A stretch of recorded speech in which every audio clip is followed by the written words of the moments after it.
selama saya masih Bupati dan Pak Sukir sebagai Wakil Bupati, kami tidak akan berikan ruang sejengkal pun kepada kelompok-kelompok intoleran, kepada kelompok-kelompok yang anti toleransi. Ini sudah jelas. Kembali ke persoalan ini, kebetulan saya dengan Bapak Antonius dan beberapa teman semuanya hari ini hadir di sini. Saya sudah bisa mendengarkan tadi dari Pak Kades dan jajarannya.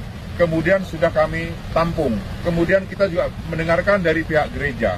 Memang sebenarnya yang membuat kadang-kadang polemik adalah berkaitan dengan SK bersama Menteri Dalam Negeri dan Menteri Agama. Itu yang kadang-kadang disalahgunakan oleh oknum-oknum yang memang kelompok-kelompok intoleran. Betul nggak Pak Antonius? Sebenarnya masalah beribadah ini sudah jelas di konstitusi. Di Undang-Undang Dasar Negara Republik Indonesia disebutkan bahwa setiap warga negara itu berhak untuk memeluk agama dan kepercayaannya masing-masing. Jangankan agama, kepercayaan saja itu dilindungi oleh konstitusi, Pak Antonius. Betul nggak? Betul. Gitu loh. Betul, Pak. Kemudian juga dijamin tentang peribadatan, bahwasanya negara menjamin kepada setiap umat untuk melakukan peribadatannya secara tenang, tentram, dan damai. Nah, kalau sekarang ingin beribadah, tenang, tentram, damai, tentunya harus di rumah ibadah. Ini yang mesti saya luruskan. Makanya saya akan ambil suatu kebijakan bersama Pak Wabub. Pertama, kami mohon kepada Pak Kades untuk segera melakukan konsolidasi, memberikan pemahaman kepada masyarakat tentang penolakan itu sebaiknya tidak dilakukan.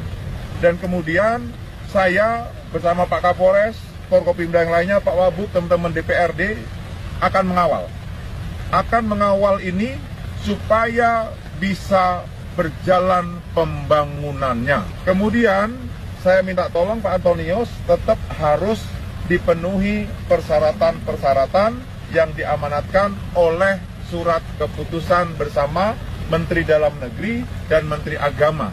Nanti Pak Kades tolong dibantu beliau untuk terpenuhinya itu. Saya yakin bisa kok, bisa. Dan itu saya yakin hanya segelintir orang. Percayalah, segelintir orang yang sebenarnya surat ini tidak harus keluar kemana-mana, tapi ada oknum yang sudah memviralkan.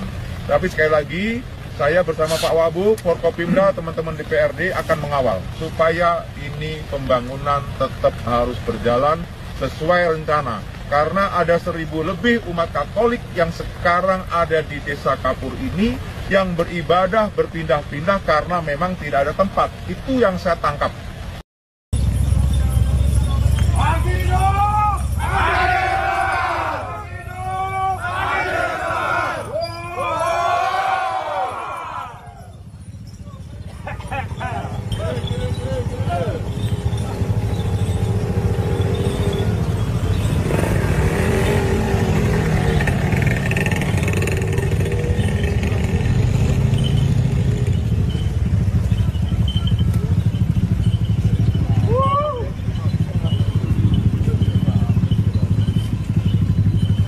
Belum hilang ingatan kita dari peristiwa Depok yang warganya menolak pendirian gereja.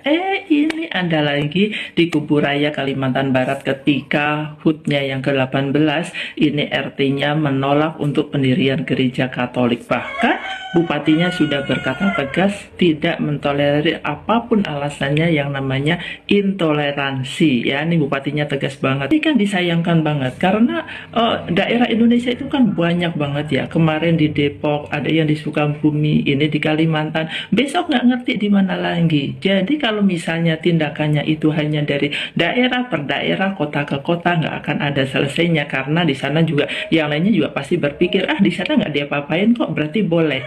Nah, harusnya diharapkannya nih, kan kita tuh ada Menteri Agama yang menaungi agama-agama di Indonesia. Buatlah kebijakan yang tegas untuk kerukunan umat beragama semua, sehingga tidak ada kejadian seperti ini lagi. Kan sudah jelas, beribadah itu adalah hak asasi setiap warga, bahkan dijamin oleh negara. Teman-teman, belum beres satu masalah intoleransi yang terjadi di Cidau, teman-teman. Menyusul lagi waktu itu kasus intoleransi yang ada di Depok, ya, di Depok khususnya di Cilodong, teman-teman, di mana di situ masyarakat menolak berdirinya sebuah gereja dengan alasan bahwa pihak gereja, ya, tidak pernah bermediasi dengan masyarakat, tidak pernah berdiskusi dengan masyarakat setempat. Katanya begitu alasannya. Dan sementara izinnya sudah keluar. Ya, itu sepertinya sangat mengada-ngada ya, teman-teman. Tidak mungkin pemerintah mengeluarkan izin kalau persyaratannya belum dipenuhi. Ya kan?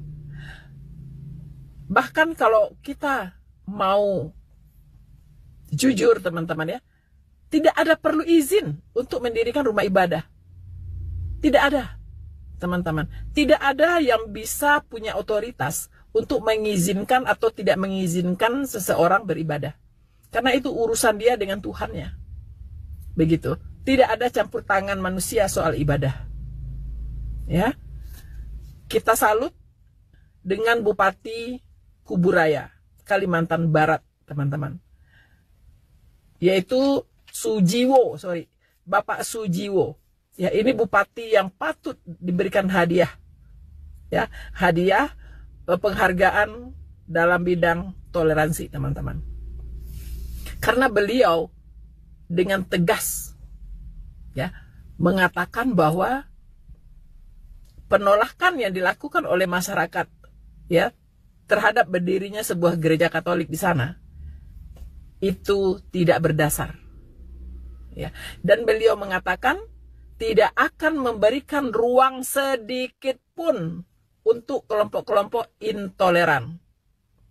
Tidak akan. Bahkan akan ditindak tegas.